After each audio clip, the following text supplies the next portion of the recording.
जब से Agnipath scheme launch हुई है तो यकीन मानिए पूरे देश का युवा इस समय भड़का हुआ है। चाहे बिहार हो, राजस्थान हो या फिर जम्मू की बात कर लें तो युवा सड़कों पर कह रहा है कि जल्द से जल्द इस काले कानून को वापस लिया जाए। इस समय मेरे साथ जम्मू कश्मीर प्रदेश कांग्रेस के जनरल सेक्रेटरी मनमोहन सिंह हैं। इनसे हम बातचीत करेंगे। मनमोहन जी, अग्निपथ स्कीम को लेकर है जगह जगह पर धरने प्रदर्शन हो रहे हैं, लेकिन राजनाथ सिंह कह रहे हैं कि 4 साल के लिए आप आइए, नौकरी कीजिए और उसके बाद आपको रिटायर कर दिया जाएगा। युवा कह रहे हैं कि हम 4 साल के लिए क्यों जाएं?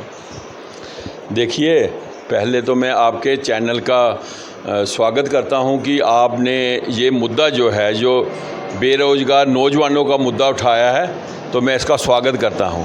और अपने नौजवान जो भाई हैं, हमारे छोटे भाई हैं, उनसे अपील करता हूं कि आपका हक है कि आप प्रदर्शन करें, या आप अपना जो गुस्सा है उस बात पे जो कानून गलत आया है, लेकिन उसमें किसी भी जो हिंसा है, जो ट्रेन कोई जलाई जा रही है, जहाँ कोई बसें जलाई जा रही हैं, कोई ऐसी चीज़ें की जा रही हैं, तो कांग्रेस पार्टी और ख़ास करके मैं इसका विरोध करता हूं। इसमें मैं सहमत नहीं होता। क्योंकि ट्रेन में कोई हमारा भाई बहन ही जा रहा होगा ट्रेन में, तो उसको लग जाएगी। जो ट्रेनें हैं वो बड़ी मुश्किल से, जो प्रॉपर्टी जो है हमारी कंट्री की है, उसको नुकसान होगा। बसें हैं, स्कूल की बस है, उसमें कोई बच्चा बैठा होगा, उसको लग जाएगी, तो वो नहीं करना है। लेकिन जो ये कानून, जो काला कानून है, बीजेपी ने लाया है, और राजनाथ सिंह जी आज जम्मू में ही हैं, कल भी थे, तो हम इसका विरोध करते हैं। क्योंकि जो आर्मी में जो हमारे बच्चे हैं वो जाते थे, वो देश की सेवा करते थे, वो बॉर्डर पे जागते थे और हम अपने घरों में सोते थे, जो पूरा भारतवर्ष है। क्योंकि हमारे देश ने इतनी तरक्की की है, जब 47 में देश आज़ाद हुआ, तो वो तरक्की बाकी कंट्रियों को मंजूर नहीं है। आए दिन छुटपुट वो घटने कराते हैं, चाहे वो पंजाब में मिलिटेंसी फैलाते हैं, या असम में, जहाँ जम्मू कश्मीर में तो कब से मिलिटेंसी चल रही है। लेकिन आर्मी के जो बच्चे हैं, हमारे नौजवान बच्चे, इतना पढ़ लिख के वो जो आर्मी में सेवा करने जाते हैं, वो हमारी सेवा करते हैं और अपनी जान की कुर्बानी जो है खुशी खुशी देते हैं। और वो इसलिए जाते हैं कि हमारा फ्यूचर बनेगा, हमारे माँ बाप का फ्यूचर बनेगा और हमारे आने वाले बच्चों का फ्यूचर बनेगा। एक फौजी जो है, जब पहले भर्ती होता था, ये जो स्कीम है, जो तो गवर्नमेंट को वापस लेनी ही पड़ेगी, लेकिन पहले जब जो वो बच्चा जाता था, वो 18 साल की उम्र में जब भर्ती होता था, तो 22, 23, 24, 25 साल में उसकी शादी होती थी। एक अच्छे घर में उसकी शादी हो जाती थी, क्योंकि फौजी बच्चा जब देखते हैं तो पढ़ी लिखी जो उसकी 17 साल में आपको नौकरी मिलेगी और 21.5 साल, 4 साल पूरे और आप घर वापस। उसके बाद कह रहे हैं कि आपको बैंक में नौकरी मिलेगी, आपको पुलिस में नौकरी देगी। अगर मैंने जाना ही भारतीय सेना में है तो मैं पुलिस में 21 साल के बाद क्यों आऊँगा? मेरी बात कंप्लीट नहीं हुई। वो जो बच्चा था, उसकी जब शादी होती थी, अच्छे जो माँ बाप थे, जैसे मेरी ही बेटी है, हम चाहते थे कि फौजी के साथ उसकी शादी हो और उनका जो था फ्यूचर बनता था। वो उनके जो आगे बच्चे होते थे, वो बच्चे अच्छे स्कूलों में, आर्मी स्कूलों में पढ़ते थे, और वो बच्चे आगे जाके कमीशन और आगे जाके अच्छी अच्छी नौकरियों में जाते थे। लेकिन ये जो स्कीम जो है, 17 साल में भर्ती होना, 21 साल में रिटायर होना, कल उनकी शादियाँ, उनका फ्यूचर कैसा होगा?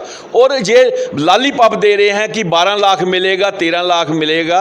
मेरा भाई जो है, एक भर्ती हुआ, वो आज सूबेदार है और आर्मी हेडक्वार्टर में उसकी नौकरी है, और वो दिल्ली में जो नौकरी कर रहा है, उसके बच्चे दिल्ली में पढ़ रहे हैं। वो सिपाही भर्ती हुआ था, आज वो सूबेदार बना है, उसके बच्चे जो हैं दिल्ली में, जो बच्चे साथ होते हैं, फैमिली साथ होती है, और जब वो रिटायर होगा, कम से कम भी 70-80 लाख रुपए लेके आएगा, और उसका सारा फ्यूचर बना होगा, और वो डिसिप्लिन सोल्जर बना होगा, और जो उसकी वाइफ है वो भी अच्छी होगी, और उसके जो खास करके बच्चे हैं। 4 साल में मनमोहन जी, 4 साल में एक युवा क्या सीख पाएगा? क्योंकि देखिए 3-4 साल तो उसको शायद समझने में लग जाएं कि आर्मी के रूल्स क्या हैं, आर्मी काम कैसे करती है। जब तक वो समझेगा तब तक तो वो रिटायर हो जाएगा। रिटायर नहीं ना होना, जहाँ तो रिटायर करें उसको पेंशन लगाएं। पहले जो सरकारें थी, जब 47 में देश आज़ाद हुआ था, हमारे देश में सुई तक नहीं बनती थी, एक पैसा नहीं था, एक छोटी सी बजट थी, तब भी पेंशन मिलती थी। और वो जो रिटायर होते हैं, जो 35-40 साल में रिटायर होते हैं, कई हमारे बुजुर्ग हैं, हमारे घर के बुजुर्ग हैं, वो 80 साल की उनकी एज है, आज किसी की 85 साल है, एक की 90 साल एज है, 90 साल तक जो है उनको पेंशन मिलती है।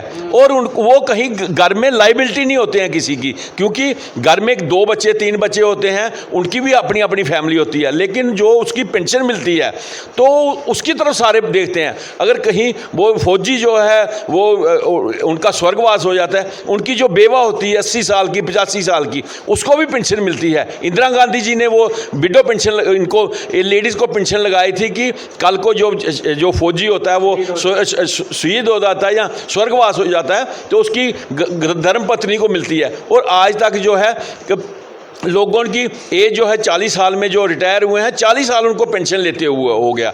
और जो पैसा आता है, ये गलत बात कहते हैं बीजेपी वाले, और ये लोग जो हैं, इनके जो प्रोपोगंडा करने वाले लोग हैं कि पैसे लगते हैं, वो करते हैं। किसी के घर से पैसा नहीं जाता है, जो ये पैसा है गवर्नमेंट का पैसा है, हम लोग टैक्स देते हैं। आज हम तेल लेते हैं, उसमें हम आधा जो टैक्स देते हैं, हम कार खरीदते हैं, उसमें हम जीएसटी और टोकन टैक्स और बाकी चीज़ें देते हैं। ये पैसा जो है वो है। और जो फौजी, जब पक्का फौजी जो पूरा 16, 17, 18 साल जहाँ 20 साल जहाँ अफसर बनते थे, बड़ी होती थी, जहाँ ऑफिसर हमारे जो हैं 60 साल के, जहाँ 62 साल तक, जहाँ 58 साल तक जो नौकरियाँ करते हैं, उनका जो सिस्टम है वो चलता था। 4 साल का जो है ना उसका कोई रैंक होगा, सिपाही का सिपाही, वो सिपाही भी कोई नहीं गिनेगा। घर में कोई जो मोहल्ले में जब वो रिटायर हो आएगा, उसका लोग मजाक उड़ाएंगे। जैसे एसपीओ भर्ती हुई तो वो जो भी गांव में होता है वो कहता है स्टाला पुलिस, क्योंकि एसपीओ में कोई सिस्टम ही नहीं है। ऐसे ही जो फौज वाले, इनका मजाक बनने वाला है और बीजेपी इसके लिए जिम्मेवार है। ऐसी पॉलिसियां लाने की जरूरत नहीं।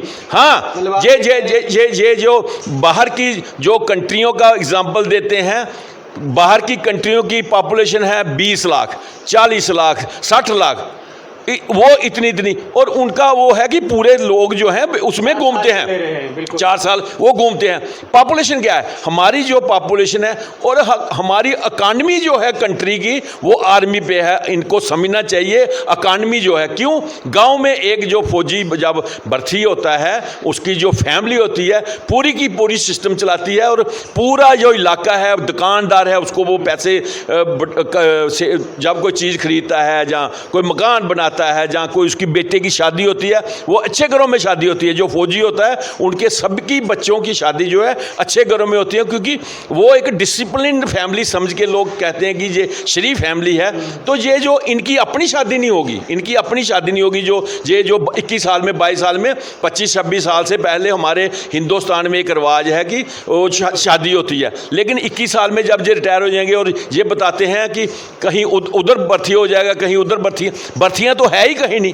ये जो भर्तियां हैं 2.5 लाख 80, ये 70 से 80 हज़ार 90 हज़ार तक हर साल भर्ती होती थी आर्मी की। 3 साल से भर्ती नहीं, 2.5-3 लाख का बैकलॉग इसमें आर्मी में इस वक्त शॉर्टेज है कि वो भर्ती नहीं। जो 30-40 हज़ार ये फौजी और 4 साल के लिए दे रहे हैं, तो उससे क्या होने वाला है? हम विरोध करते हैं, कांग्रेस पार्टी विरोध करती है। इस जल्द को, काले कानून को जल्द से जल्द वापस लिए जाए। क्यों? क्योंकि हमारे बच्चे जो हैं आज सड़कों में हैं, और आने वाले दिनों में ऐसा ना हो कि किसान जो कानून उन्होंने बनाया था, हमारे 600-700 लोग उन्होंने पूर्ण अमन किया था, तब भी 600-700 लोग जो हमारे वहाँ शहीद हो गए थे किसान के दिल्ली में। आज ये जो बच्चे जो इनको कौन समझाएगा? इतने बच्चे हैं, क्योंकि इनका फ्यूचर जब डार्क में है, तो ये बच्चे बाहर निकले हैं तो नुकसान होगा, कंट्री को नुकसान होगा, और हमारी इमेज भी जो है बाकी कंट्रियों में ख़राब हो रही है। क्योंकि वो कह रहे हैं कि क्या ये हिंदुस्तान है जहां फौज ही भर्ती कर रहे हैं और ठेके में भर्ती कर रहे हैं, तो उससे हमारी कंट्री का जो है वो इमेज भी ख़राब हो रही है। और जल्द से जल्द ये कानून वापस लिए जाए। राजनाथ सिंह जी आज कल यहाँ थे। मैं अपील करता हूँ राजनाथ सिंह जी को और बाकी भी जो बीजेपी के फॉलोअर हैं उनको भी अपील करते हैं कि ये अपने लोगों को समझाएं।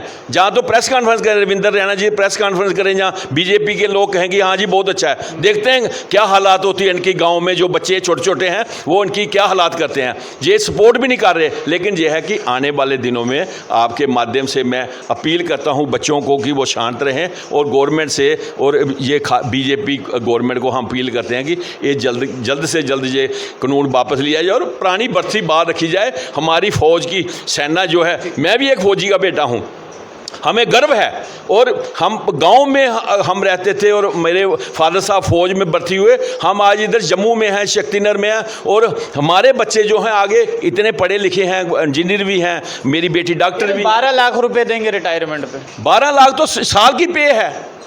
जो ऑफिसर हैं हमारे कर्नल साहब जहाँ जो हैं उनकी 4-4 महीने की पे है। क्या बात करते हैं ये, क्या बेवकूफ़ बनाते हैं। 12 लाख दे रहे हैं, 12 लाख कहाँ से। सूबेदार और कैप्टन की 1.5 लाख रुपये पे है, वो 4 महीने की पे है। जो भी सिपाही भर्ती होता है वो ऑर्डिनरी कैप्टन तक जाता है, और ऑर्डिनरी कैप्टन या कैप्टन की जो 1.5 लाख पे है 4 महीने की पे है। और 17-18 साल वो देश की सेवा करता है, और लोगों ने जान कुर्बान की है इस देश के लिए फौजियों ने। और ये आज मजाक बना के रख दिया है। जो बच्चे जाना चाहते थे फौज में वो आज सड़कें पे घूम रहे हैं और ट्रेनों में आग लगा रहे हैं, और हर जगह जगह ये वो हो रहा है। ये नहीं होना चाहिए। और लेकिन जो उन्होंने बीजेपी ने ये इस काबिल कर दिया है, इस सिस्टम में बना दिया है कि और जो लोग जो हैं, और मैं आपके माध्यम से छोटा सा ये सारा हो गया, तेल की भी शॉर्टेज है गाँव में। आज पैडी लग रही है, मुंजी लग रही है, तो गांव में रूरल में सारे जो पंप हैं वो ड्राई हुए हैं, वो उसका भी जल्द से जल्द समाधान करना चाहिए।